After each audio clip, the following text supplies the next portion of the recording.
Hello, welcome to another video on our channel.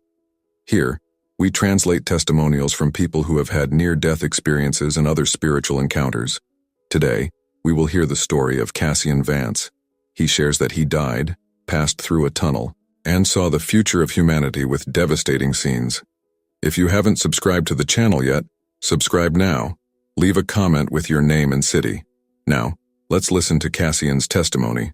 Hello, my name is Cassian Vance, and I'm here to share with you an experience that completely changed my life. First of all, I want you to understand that I am not a man given to fantasies or exaggerations. On the contrary, I have always been known for my objectivity and pragmatism. My career as a business consultant required this of me. I lived in a world of spreadsheets and goals and tangible results. Spirituality, well, that was my wife Teresa's area. She always encouraged me to look beyond the material world, but I never paid much attention to it. After all, who has time for metaphysical questions when there are deadlines to meet and clients to impress? Right? But that all changed in 1994. I was in Tucson, Arizona, for a work conference. It was just another appointment in my busy schedule, or at least that's what I thought. Fate, or perhaps something else, had other plans for me. What happened during that trip caused me to question everything I thought I knew about life, death, and what lies beyond. Today, I'm here to tell you about my journey to the threshold between life and death. An experience that showed me realities that I never imagined possible, and that completely transformed my worldview. I don't expect everyone to believe every word I'm going to say. I know my story may seem incredible, even impossible to some, but I just ask that you listen to me with an open mind and heart. What I am going to share is not a fictional story or a tale designed to entertain. It is an honest and sincere account of something I experienced with every fiber of my being, a journey that took me beyond the limits of our physical world and showed me truths that I believe can bring light and hope to many.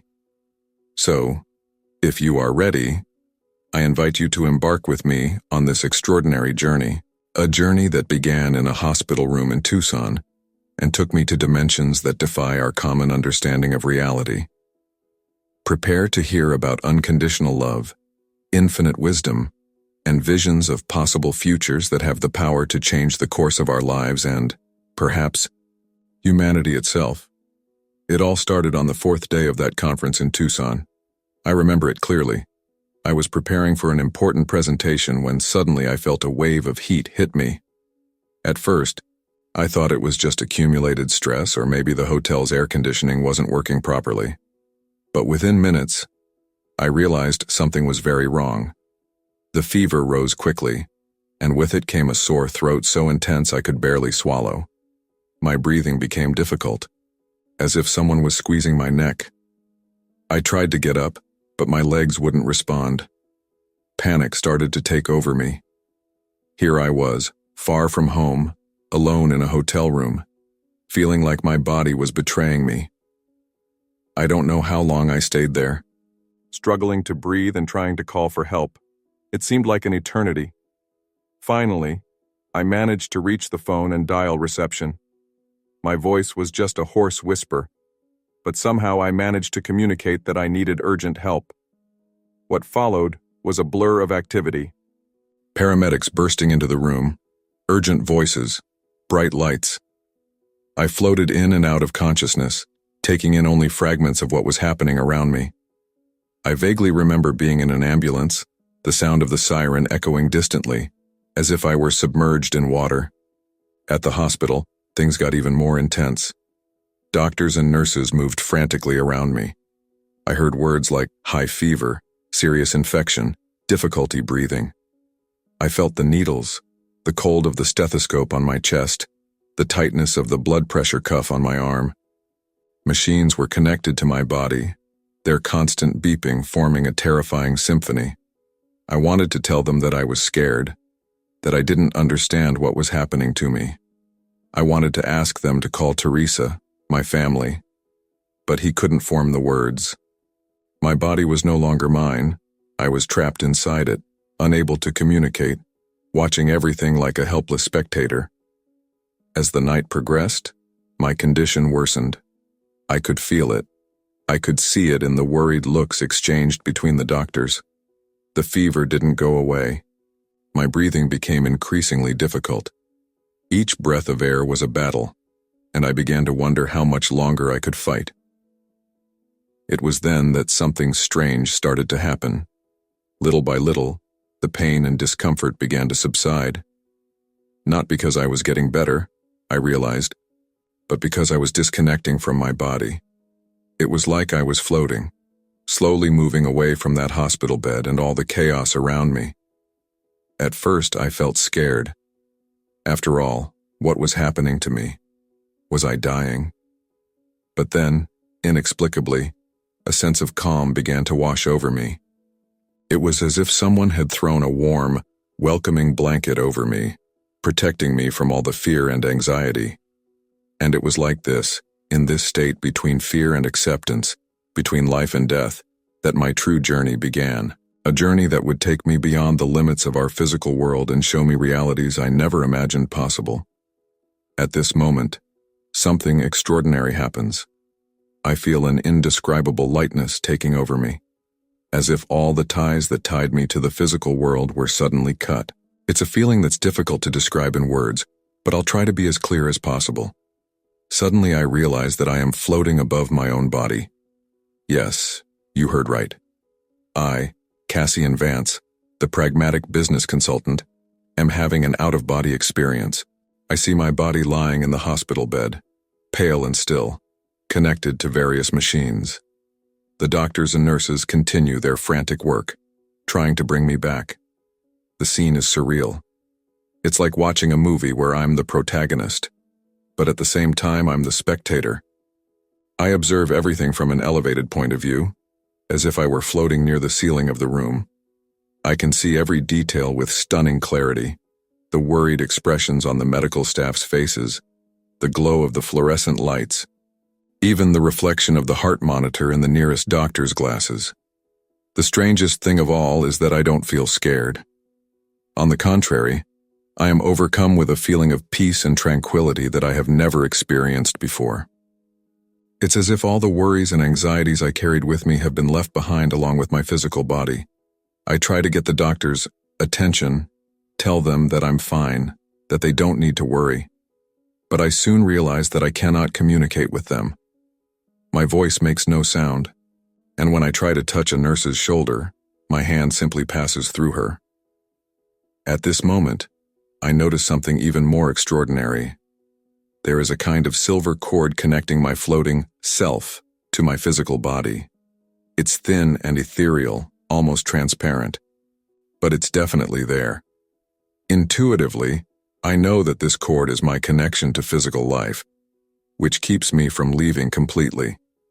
As I watch this incredible scene in fascination, I notice that the hospital room begins to become less clear.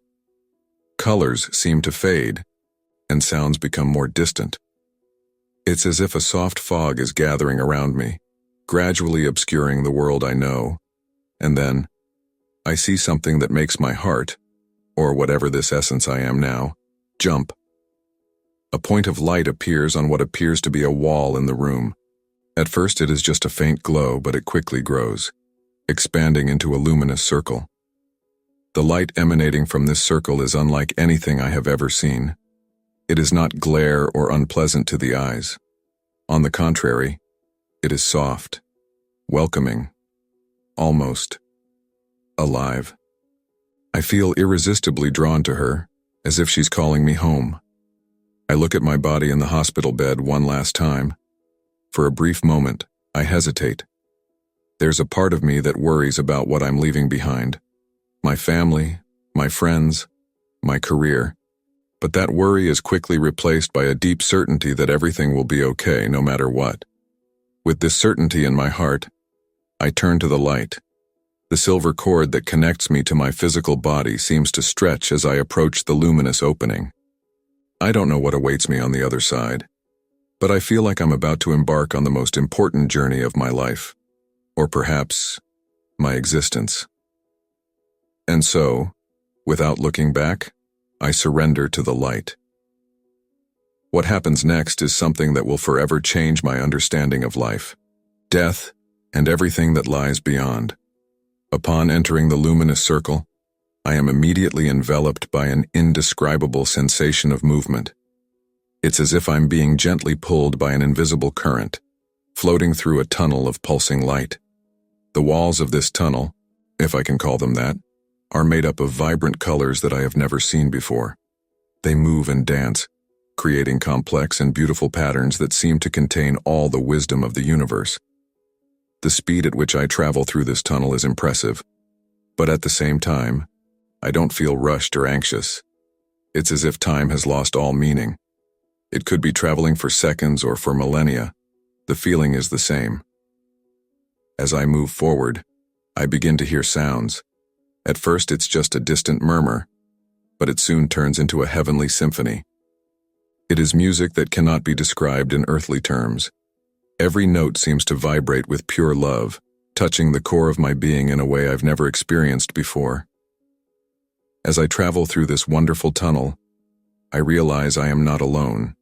I see other entities, for lack of a better word, traveling alongside me. Some appear to be just points of light. Others have more defined, almost human shapes. They all emanate an energy of peace and kindness that makes me feel deeply welcomed. At one point, I notice that the tunnel is getting wider, and the light at the end of it becomes brighter. I feel a growing emotion, an almost palpable expectation. It's as if every fiber of my being knows I'm about to arrive at a place of supreme importance. When we finally emerge from the tunnel, the sight that greets me is breathtaking. If I still have breath in this form, before me stretches a vast field of light, so bright and pure that it should blind, but it doesn't. The love that permeates this place is so intense I can almost touch it. It's as if the air itself, if there is air here, is made of love. At this moment, I hear a voice, not with my ears, but with my entire being. It is a voice that resonates with infinite compassion and wisdom. She says, "Welcome back, Cassian.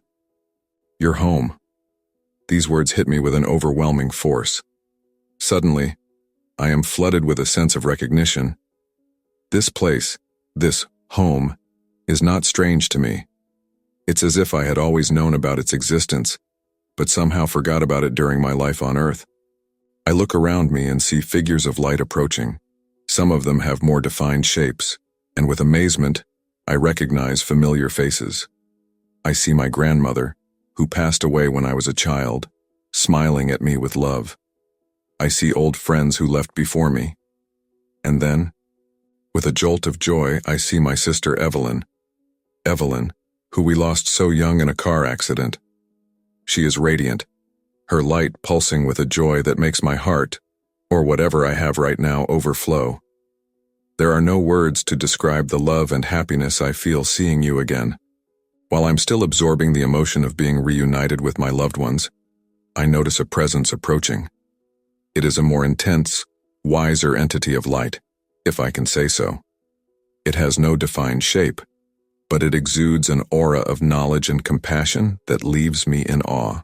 This entity presents itself as my spiritual guide. I don't hear a name, but I feel a deep connection, as if we've known each other for eons. The guide tells me that he is there to help me understand my journey and the purpose of my visit to this spiritual plane. "Cassian," says the guide, his voice ringing not in my ears but in my entire being. "You are about to embark on a journey of self-discovery and learning. Are you ready?" I hesitate for a moment. Part of me wants to just stay there, enjoying the peace and love that permeates this place. But a deeper curiosity, just an ethereal space where images and scenes from my life begin to materialize around us. "Here," says the guide, "you will have the opportunity to revisit key moments of your earthly existence. You will see not only your actions, but also their consequences, the waves you created in the ocean of life." And so begins one of the most profound and transformative experiences of my existence. Scenes from my life begin to unfold before me, not in chronological order, but connected by themes and lessons. I see myself as a child, learning to walk, falling and getting up countless times. I feel my parents' unconditional love, patience, and encouragement. I realize how those early years shaped my determination and resilience. Fast forward to my teenage years, and I see moments of joy mixed with insecurities and challenges. I relive the day I defended a classmate who was being bullied at school. In that moment, I feel not only my own pride and courage, but also my colleagues' relief and gratitude. I understand how that seemingly small act had a lasting impact on his life. But not all scenes are easy to watch. I see myself as an ambitious, career-focused young adult often neglecting deeper relationships and values. I relive heated arguments with Teresa, moments when I prioritized work over family. The hardest time comes when I revisit my divorce. I see the pain in my ex-wife's eyes, the disappointment in my son. But the most impactful thing is that now I can feel their pain as if it were my own. It's an overwhelming experience that makes me truly understand the impact of my choices. Don't judge yourself harshly, says the guide, sensing my anguish.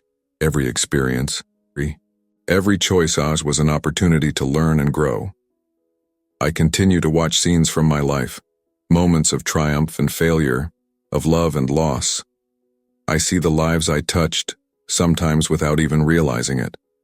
A smile for a stranger who was having a difficult day, of recognition that despite my failures, I had made a positive difference in the lives of many.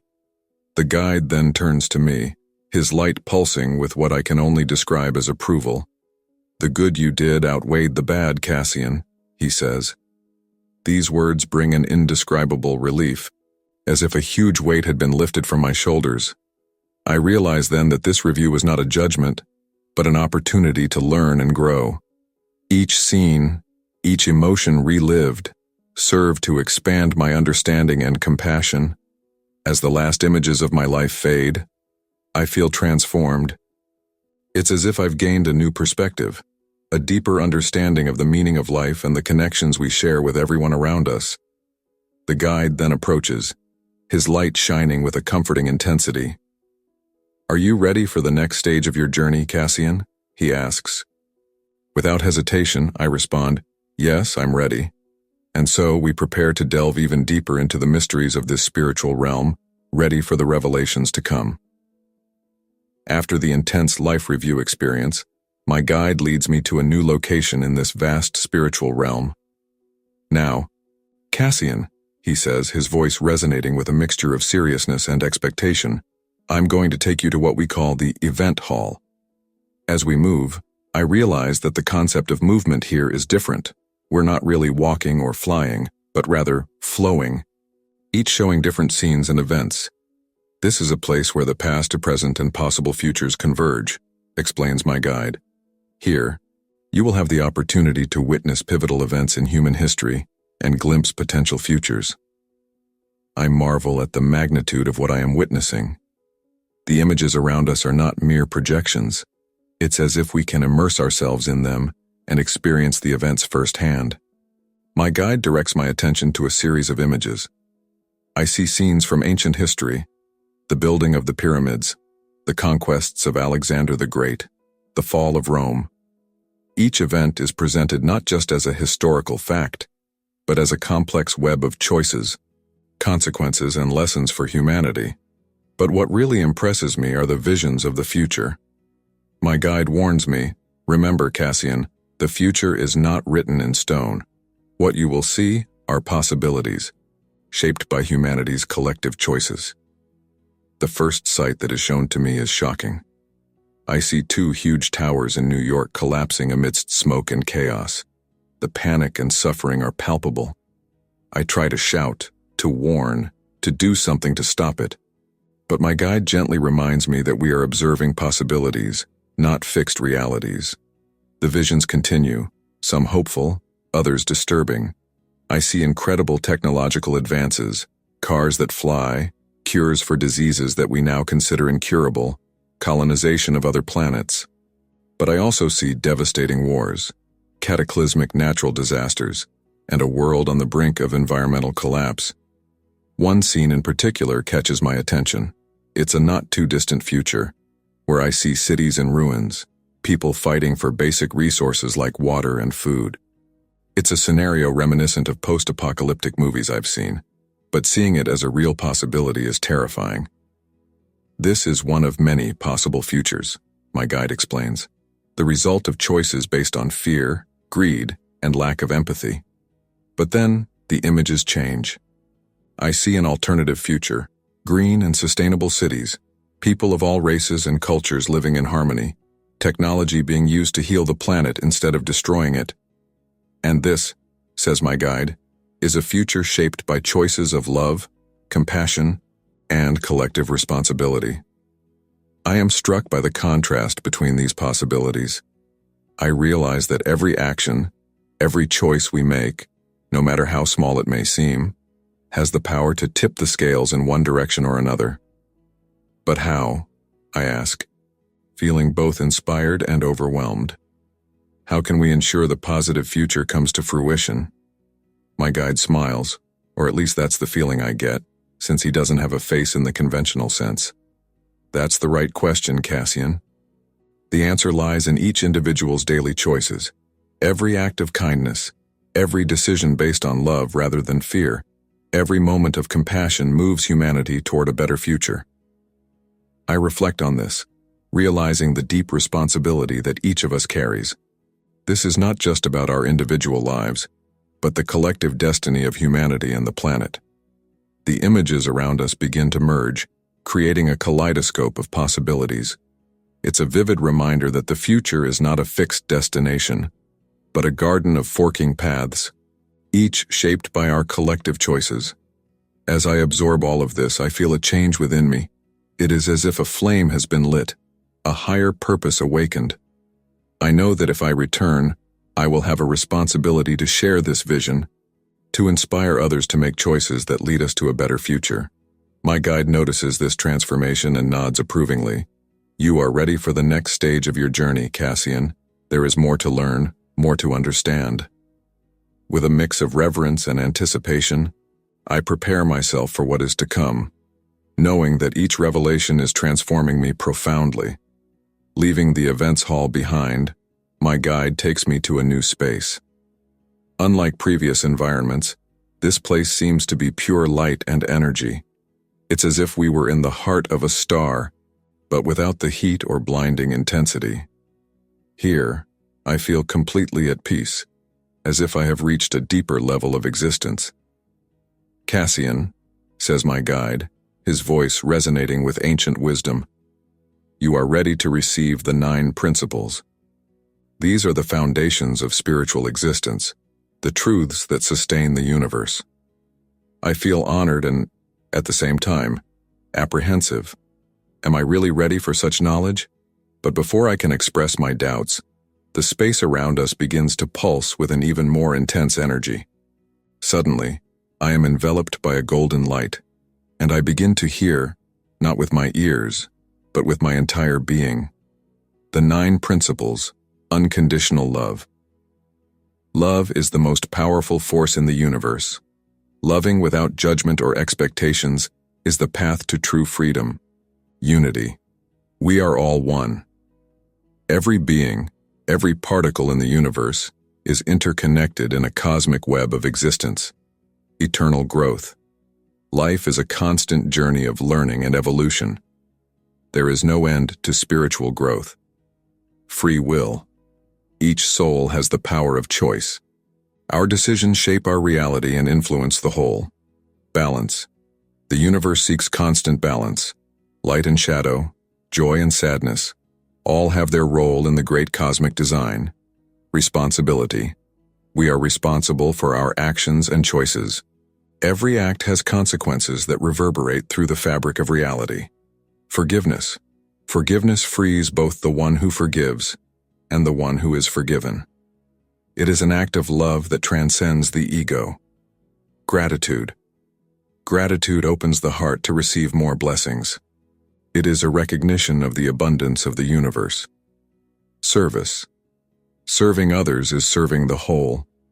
The true purpose of existence is to contribute to the greater good. Each principle is not just an abstract idea, but a living experience. As each one is revealed, I feel it resonate in every fiber of my being, as if I am rediscovering a long-forgotten truth. When the last principle is revealed, I feel transformed. It's like it's been recalibrated on a fundamental level. I realize that these principles are not rules to be followed, but truths to be lived. My guide watches my transformation with what I can only describe as fatherly love. These principles have always been within you, Cassian, he says. Now you have consciously recognized them. Take them with you and live them. I nod, feeling the weight and lightness of this responsibility. I know that if I return, my mission will be to incorporate these principles into every aspect of my life and share them with others. After the revelation of the 9 principles, I feel filled with a knowledge and peace that I have never experienced.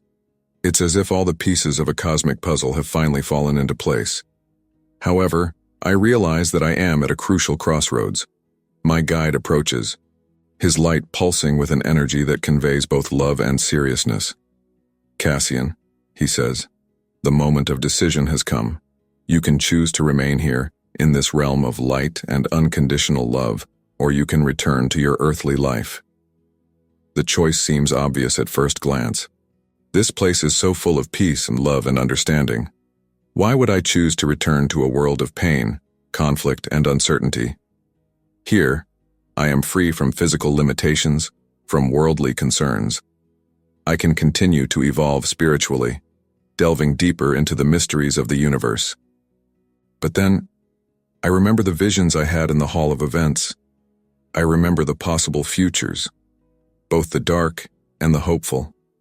I think about all the people I left behind, Teresa, my son, my friends and colleagues.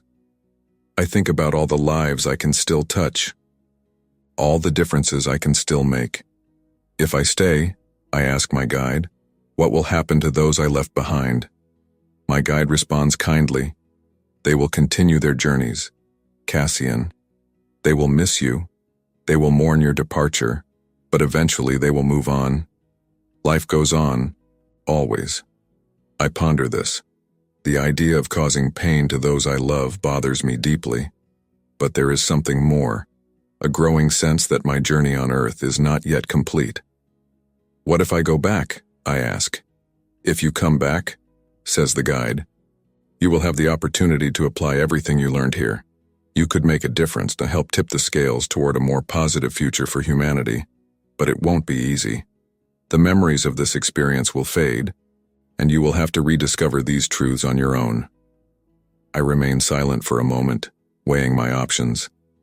Part of me desperately wants to stay, to dive into this ocean of love and understanding. But another part, a part that is growing stronger every moment, knows what needs to be done. I want to go back, I say finally. There is so much work to be done, so many lives to touch. I cannot abandon my journey now. My guide smiles, or at least that's the feeling I get.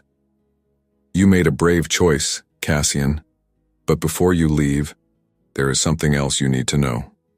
He then reveals to me that if I return, I will have a daughter, a child who will need me, who will bring light and purpose to my life in ways I cannot imagine. This revelation solidifies my decision. I know now, without a shadow of a doubt, that I must return. I have a mission to fulfill, a daughter to raise, a future to help shape. With a mix of determination and reluctance, I prepare for the journey back. I hug my guide, feeling immense gratitude for everything I learned.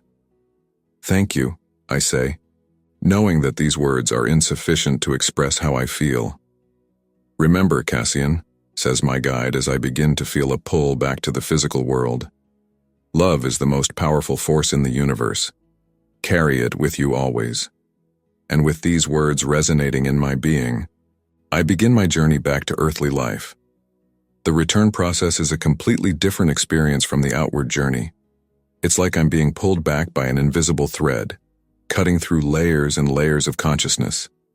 The bright, welcoming light of the spiritual realm begins to fade, giving way to an increasingly dense darkness. I feel compressed, like I'm being forced back into a very small container. It's uncomfortable, almost painful. I try to hold on to the memories of my experience, the teachings I received, but they start to slip like sand between my fingers. Suddenly, I am flooded with physical sensations. The pain returns with full force. My lungs burn for air. I hear distant sounds, the beeping of hospital machines, urgent voices of doctors and nurses. I open my eyes with difficulty. The fluorescent light of the hospital room momentarily blinds me. I'm back in my body, and the transition is shocking. I try to speak, but my throat is dry and irritated from the breathing tube. A nurse notices that I'm awake and calls the doctor. There's a commotion around me. People checking my vitals, asking questions I can barely process. Little by little, I begin to find my feet. I'm alive. I went back. But something fundamentally changed in me. Although specific memories of my spiritual journey begin to fade, the sense of having experienced something profound and transformative remains. In the days that follow, as I recover in the hospital, I try desperately to hold on to the details of my experience. I write frantically in a notebook Teresa brings me, trying to capture every fragment of memory before it disappears completely. The doctors are perplexed by my recovery. They say it's a miracle that I survived, let alone that I woke up without apparent brain damage. They cannot explain the sudden reversal of my condition. When I finally get released from the hospital, I know that my life will never be the same. I carry with me an unshakable certainty that there is more to existence than meets the eye, more than our current science can explain. I return home determined to live by the principles I learned. Even if I can't remember them clearly, I feel an urgency to share my experience, to help others understand the interconnected nature of our existence. And so begins the next chapter of my life, a journey of rediscovery and renewed purpose. In the years following my near-death experience, my life underwent a profound transformation. Specific memories of my spiritual journey have faded over time, as I was told they would. However, the essence of what I learned, the fundamental understanding of the interconnectedness of all things, and the importance of unconditional love, has stayed with me. My perspective on life, death, and the purpose of existence has radically changed. I realize that every moment, every interaction, every choice we make has an impact that goes far beyond ourselves. I began to see life not as a series of random events, but as an intricate tapestry where each thread has its place and purpose. One of the most significant changes has been my approach to relationships. I reconciled with my ex-wife, not with the aim of rekindling our marriage, but to heal old wounds and establish a friendship based on mutual respect. My relationship with my son has blossomed as I have learned to be truly present, to listen with my heart and not just my ears. And then, as was revealed to me during my experience, my daughter was born. On June 6, 2000, I held in my arms for the first time that little life that was promised to me. Looking into his eyes, I felt a connection that went beyond the physical. I knew she was an important part of my journey, a teacher as much as a student. Professionally, my career took an unexpected turn. I left the corporate world to dedicate myself to causes that resonated with my new understanding of life. I began giving talks about expanded consciousness, the importance of compassion in business and personal life, and how we can work together to create a more positive future for everyone. I have received countless letters from individuals who have said that my story has helped them find hope in difficult times or inspired them to make positive changes in their lives. As the years passed, I began to notice signs of the futures I had glimpsed in the Hall of Events. The attack on the Twin Towers in 2001 was a shock, not just because of the tragedy itself, but because it confirmed the reality of the visions I had. This reinforced my resolve to do everything I could to tip the scales toward a more positive future. Today, decades after my near-death experience, I continue my mission to spread love, compassion, and understanding.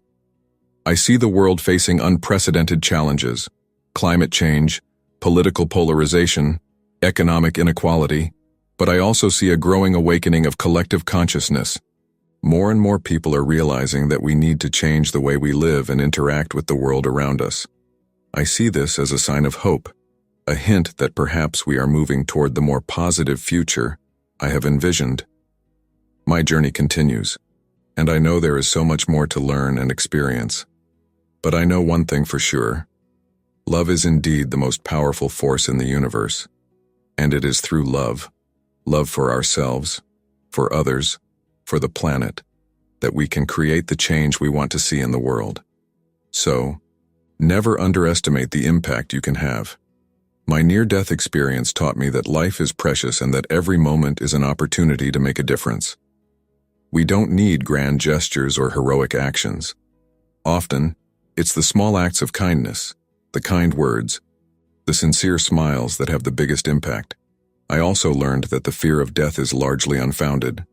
Death is not the end, but a transition. This does not mean that we should rush our departure or neglect our earthly life. On the contrary, it means that we must live fully, with the awareness that our journey here has a greater purpose. One of the deepest lessons I carry with me is the importance of forgiveness. Forgiving not only others, but also ourselves, is an act of liberation and love. I saw how resentment and hurt can weigh on our soul, hindering our growth and happiness. Another significant change in my life was the way I started to see time. Before, I was always rushing, always thinking about the next appointment, the next goal. Now, I try to live in the present, appreciating every moment, every interaction. This doesn't mean that I stopped planning for the future, but rather that I found a balance between living in the now and preparing for tomorrow. My relationship with nature has also transformed profoundly.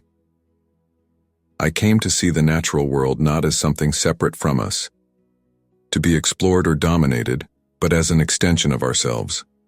Every tree, every animal, every drop of water is part of the same web of life that we are part of. This led me to adopt a more sustainable lifestyle and become an active advocate for environmental preservation. As I grow older, I feel an increasing peace. I do not fear death, although I do not actively desire it. I know that when my time comes to go again, I will be ready. Until then, I continue my mission to spread light and love, to help others awaken to the true nature of our existence. To those reading or listening to my story who may be going through difficult times, I want to say, you are stronger than you know. There is a purpose for your existence, even if it is not always clear. Trust the process of life. Allow yourself to be guided by love, and you will discover a strength and wisdom within yourself that you may not have known existed. And for those who may be skeptical of my story, I understand. I was also once skeptical. I do not ask you to blindly believe my words, but to open your hearts and minds to the possibility that there is more to existence than we can see or touch. Explore. Question. Seek your own answers. I conclude my story with a simple truth I learned on my journey. Love is the answer. No matter what the question is, love is always the answer. Love yourself. Love others. Love life in all its forms. Because in the end, it is love that connects us, that heals us, that elevates us. My near-death experience was an awakening, a call to a more conscious and compassionate life. I hope that by sharing my story, I can inspire others to seek their own truth, to live with more love and purpose. Because I believe that this is how, one heart at a time, we can create a better world for all of us. And so, I conclude my narrative, not as an end, but as an invitation to a new beginning, an invitation for each of you to explore the depths of your own existence, find your unique purpose, and spread light and love wherever you go. For each of us has the power to make a difference, to tip the scales toward a brighter future for all humanity.